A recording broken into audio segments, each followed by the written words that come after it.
원래 고분자는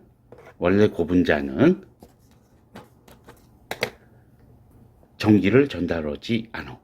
그지? 우리 유기고분자 물질이 상업적으로 크게 성장한 계기가 된 것 중에 하나는 전선 피복으로 PVC가 사용되면서 상업적으로 커졌는데, 그걸 생각해 보면 알겠지만은 전기를 전달하지 않는다는 게 큰 장점 중에 하나였어. 근데 고분자 발전하다 보면 당연히 이제 전기를 전달하는 고분자의 필요성도 생겼을 거야. 자, 먼저 어떤 물질이 전기를 전달하냐? 예를 들어서 금속은 왜 전기를 전달하냐? 라고 얘기를 하면, 뭐 금속 결합까지 다시 얘기할 생각은 없지만, 기본적으로 금속은 자유전자라고 하는 놈들이 막 돌아다닌다고.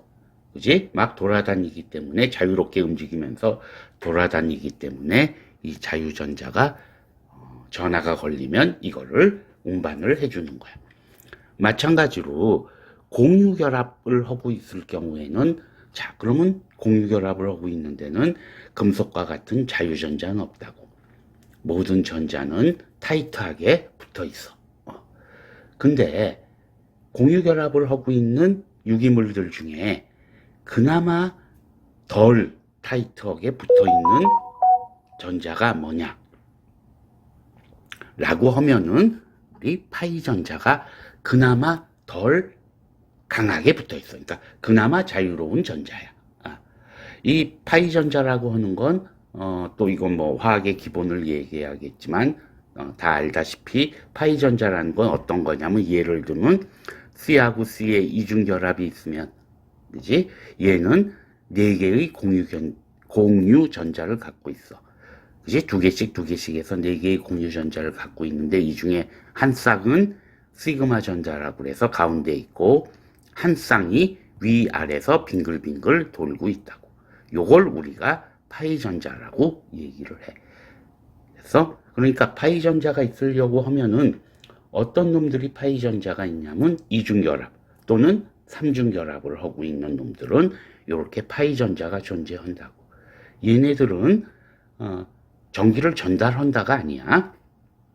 얘네들은 금속의 자유전자만큼은 아니더라도 우리 시그마 전자라든지 이런 공유결합 일반적으로 존재하는 전자에 비하면은 비교적 덜 타이트하게 붙어 있고 움직일 가능성이 있다 라고 하는 건 예전부터 알고 있었어. 그지? 그래서 이걸 갖고 뭔가를 해보려고 하는 시도가 있고, 그거는 다음 장에서 얘기하도록 하자고. 아무튼 지금 시대에 컨덕팅 폴리머, 뭐 정확히는 전기를 전달하는 컨덕팅 폴리머니까 일렉트리컬리 컨덕티브 폴리머에서 뭐 이쪽 세계 사람들은 ECP라고 약자로 쓰기는 해. 지금 내가 설명했던 부분이야. 어떤 게 전도성 고분자가 될 수 있냐면, 메인 체인에 파이전자 공역을 갖는, 여기서 공역은 레소넌스라고 하는 걸로 뭐야? 파이전자가 하나씩 건너뛰는 그런 구조를 얘기하는 거야. 그러니까 예를 들어서 C결합만 얘기한다 그러면 뭐 이런 식으로 하나씩 건너뛰어서 파이전자가 존재하는, 그치? 이런 고분자 중에서 요 파이전자가 용이하게 전달될 수 있게 결국은 도핑이라는 걸 해주는 거예요. 그지? 그러니까 파이전자가 레소넌스하고 있고, 그리고 그 자체로 전기를 전달하는 건 아니고, 거기에 도핑이라고 해서 뭔가 조작을 해줘서 전기를 전달하기 쉽게 해준 고분자가 전도성 고분자가 될 거야. 당연한 얘기지만 최초의 전도성 고분자는 폴리아세틸렌을 도핑한 놈이 최초의 전도성 고분자가 될 수 있을 거야. 요거에 대해서는 다음 장에 얘기하도록 하자고. 일단 전도성 고분자의 장점이라고 하면 금속에 비한 장점이야. 금속에 비해서 우리 플라스틱의 장점을 얘기하면 크게 3개를 얘기해. 그치? 싸다, 가볍다, 그리고 가공이 용이하다. 그치? 멜팅 시켜가지고 가공이 용이하다는 뭘 생각하면 돼? 붕어빵 같이 쫙쫙쫙쫙 찍어낼 수 있다라는 얘기야. 그치? 근데 전도성 고분자가 금속에 비한 장점은 가볍다, 가공이 용이하다. 그지? 싸다는 아니야. 금속보다, 웬만한 금속보다는 비싸. 그러니까 가볍다, 가공이 용이하다. 또 하나, 특히 가로 안에 쳤지만 필름으로 만들 수 있다. 빛이 투과하는 필름으로 만들 수 있다. 라고 하는 것이 전도성 고분자의 가장 큰 장점이야. 그지? 그리고 플렉서블하다야. 유연하다라고 하는 게 지금 우리 IT 시대, 그지? 여러 가지 IT 관련 물질들이 있을 때, 물질이라고 하면 좀 그렇고, 제품들이 있을 때 거기에 투명하고 유연한 전극으로 들어갈 수 있는 게 전도성 고분자 필름이다. 라는 얘기야. 이게 전도성 고분자가 획기적으로 주목을 받게 된 이유가 될 거야. 자, 그러면 지금 얘기했던 내용을 조금 역사적인 내용을 잠깐만 얘기하자고. 컨덕티브 폴리머의 역사는 뭐 그래파이트, 카본 블랙 이런 것들이 전기를 전달하는 건 예전부터 알고 있었고, 이거는 고분자라고 우리가 흔히 얘기하진 않아. 아까 같은 논리로 무슨 얘기? 파이 전자가 레소넌스 하고 있는 고분자를 얘기하면 아까도 얘기했지만 이런 고분자가, 그치? 이렇게 연결된 고분자가 있을 수 있다라는 얘기야. 전기를 전달할 가능성이 있다고. 그래서 옛날에는 이렇게 만들려고 그랬어. 이런 고분자를. 그치? 이런 고분자의 가장 단순한 폼임은 여기 H가 계속 들어가야 될 거야. 그치? 이런 단순한 고분자를 만들려고 그랬어. 사실은 앞배경에서도 얘기했지만 폴리아세틸렌이라고 하는 건 요 삼중결합이 아세틸렌 CH 삼중결합이 중합을 하게 되면 이런 놈들이 만들어질 수 있어. 그지? 근데 옛날에는 아세틸렌을 중합할 수가 없었어. 그런 기술적 능력이 없었어. 그러니까 어떻게 만들려고 그랬냐면 예를 들면 PVC. 이게 PVC인데, 그지? PVC를 만들어서 이 PVC에서 HCl을 뽑아내면은, 그러면은 요런 고분자가 되는 거야. 그지? 폴리아세틸렌이 된다고. 그래서 옛날에는 PVC나 PVA에서부터 HCl, PVA 같은 경우는 물을 뽑아내겠지. 물을 뽑아내가지고 이와 같은 폴리아세틸렌을 만들려고 그랬어. 그랬는데 그건 쉽지도 않고, 그 다음에 이 반응이 100% 가야지 폴리아세틸렌이 되는 거야. 중간에 얘네들이 안 빠지고 그러면은 그냥 파이전자가 없는 상태로 되니까 레소넌스가 연결도 안 돼. 그래서 연구가 흐지부지 됐는데, 우리 고분자 하는 사람은 다 알겠지만 지글러나타라고 하는 노벨상을 받았던 중합이 있는데, 그 방법에 의해서 케타이오닉 폴리머라이제이션에 의해서 얘를 중합할 수 있게 됐어. 그래서 여러 가지 연구들이 발전을 하게 됐어. 그래서 폴리아세틸렌을 필름을 만들어서 전기를 전달할 수 있는 여러 가지 방법들에 대해서 이제 연구가 많았는데, 시라카와라고 하는 이제 일본의 연구실에서 아세틸렌하고 ASF5라고 하는 물질, 얘는 쉽게 얘기하면 케타이오닉 폴리머 나타 중합에서의 이니시에이터야. 게시제라고. 그래서 중합을 하는 거야. 이게 케타이오닉 폴리머라이제이션은 워낙 빨라서 아주 낮은 온도에서 중합을 시켜. 그래서 시라카와 연구실에서 여러 가지 실험을 했는데, 어느 날 만들어 보니까 비교적 약간의 전도도를 나타내는 필름이 만들어진 거야. 근데 나중에 알고 보니까 처음에 몰비를 아세틸렌하고 ASF5를 10대 1로 넣은 거야. 요게 실수야. 원래는 100대 1로 넣어야 돼. 게시제는 많이 들어가지 않아. 게시제는 조금만 들어가는데 아마 계산을 잘못했어. 이건 인정한 부분이야. 아무튼 실수를 해가지고 10대 1로 얘를 많이 집어넣었다고. 그랬더니 전기를 전달하는 고분자가 만들어졌어.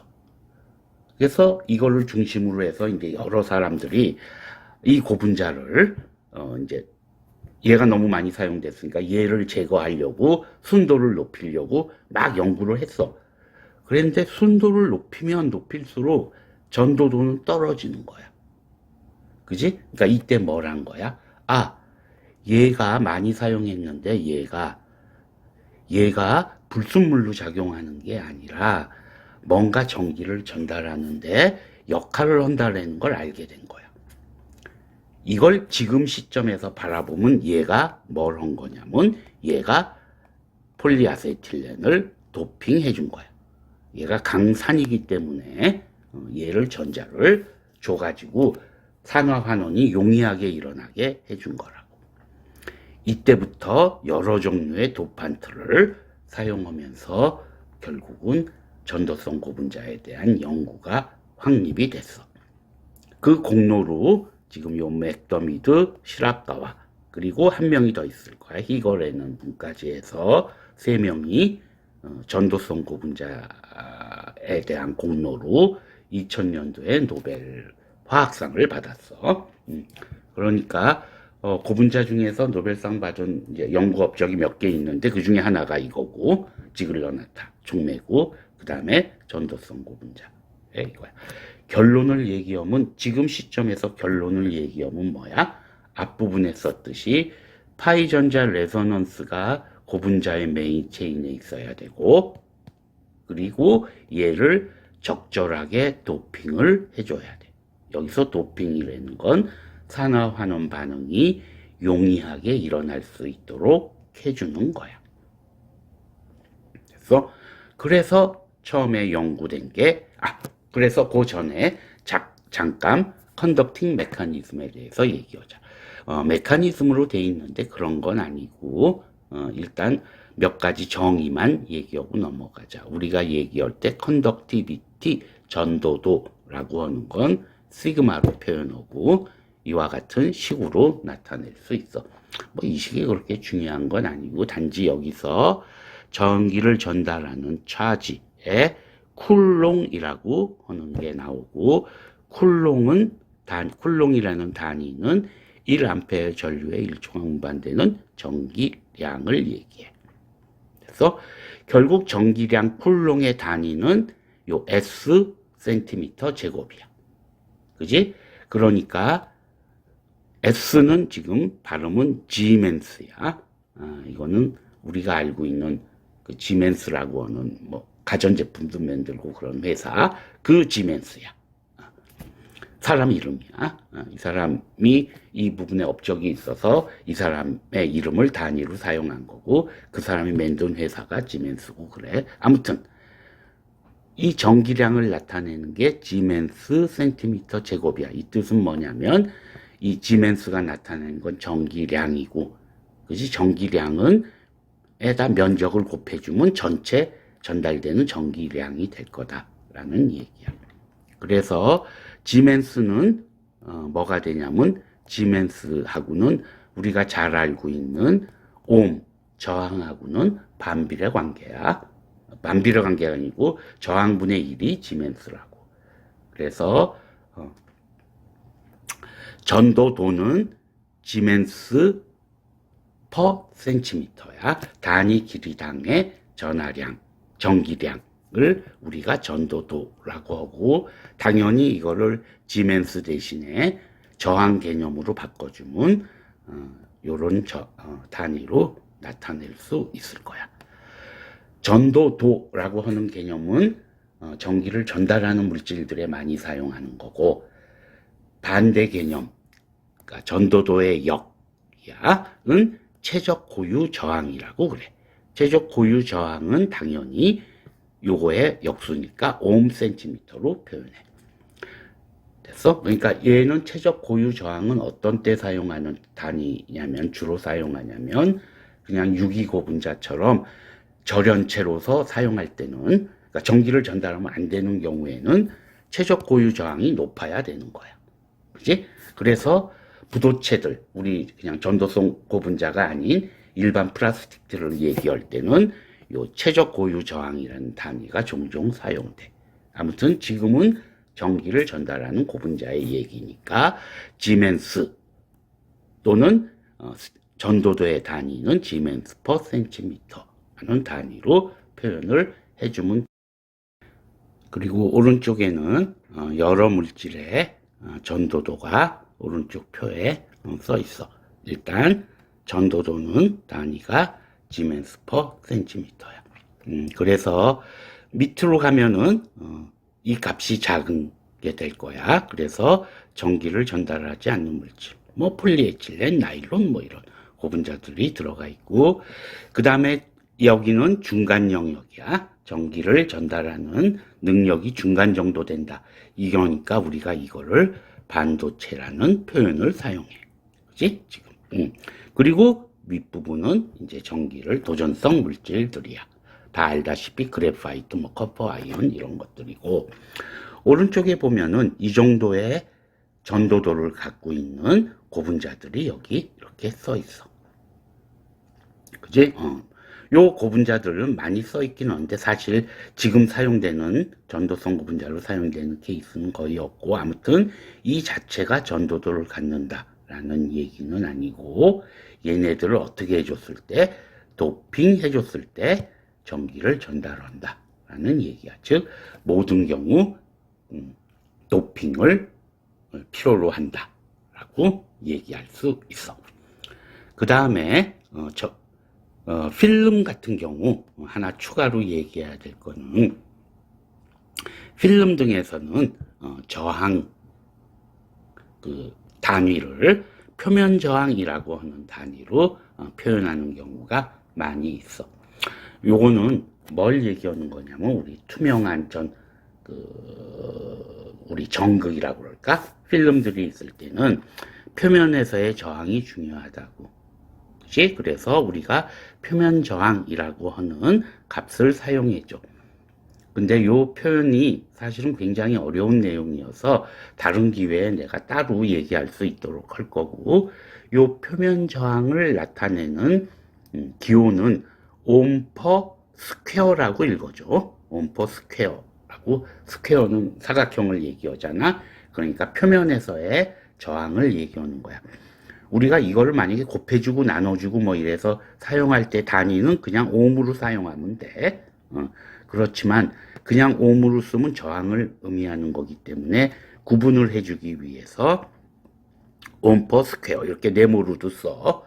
이건 무슨 글자가 깨졌거나 그런 게 아니라 원래 이렇게 쓰는 거야. 이거는 그냥 저항과 표면 저항을 구분해주기 위해서 들어가는 기호이고, 발음은 스퀘어라고 발음을 하고, 그리고 얘가 예를 들어서 뭐 표면 저항 곱하기 두께 이런 거 해줄 때는 단위는 그냥 옴만 사용하면 돼. 요거는 좀 파고 들어가면 되게 어려운 내용이 돼. 그래서 이건 따로 얘기하는 걸로 하자고.